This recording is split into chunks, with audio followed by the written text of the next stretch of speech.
First, let's begin with a look at how the markets performed this week. In Europe, the European markets as at Friday, the 2nd of June, stood as follows. Euro Stoxx 600 closed at an all-share index of 462.15, up by 1.51%. London FTSE closed at 7,607.2, up by 1.56%. The markets in Germany also closed at 16,051, up by 1.25%, while the CAC 40 in Paris ended the week at 7,270.69, gaining 1.87%. And finally, Spain closed at 1.63% high with an all-share index of 9,317, being the last market to close positive. To the Nigerian Stock Exchange now, at the end of the last weekday of trading on the NSE, a total of 455.76 million shares in 7,457 deals, corresponding to a market value of 6.1 billion naira, were traded. The current market cap of the NSE is 30.39 trillion naira.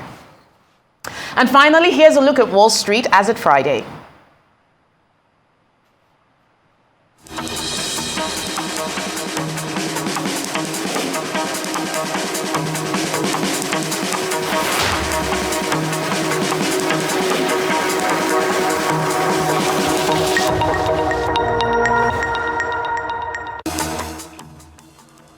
And now for some top business stories. The U.S. Senate has approved legislation to suspend the government's $31.4 trillion debt ceiling, averting a catastrophic default.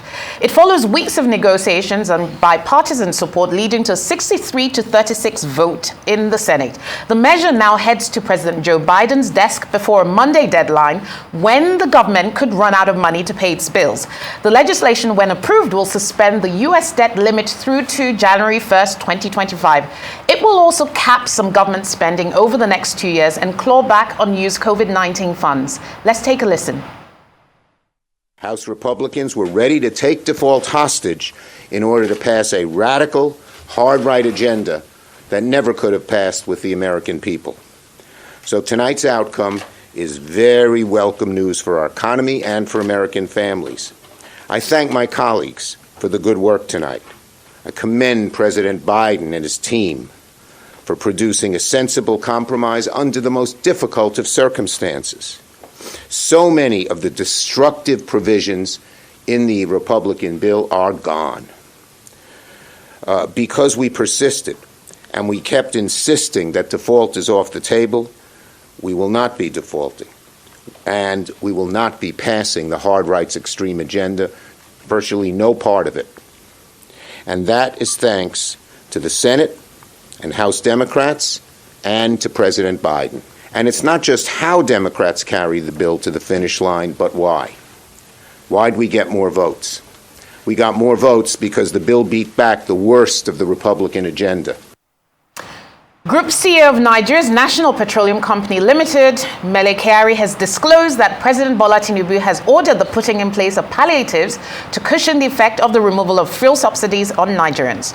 The NNPCL boss disclosed this after meeting behind closed doors with members of the National Working Committee of the ruling All Progressive Congress Party at the party's national secretariat in the capital, Abuja, on Thursday.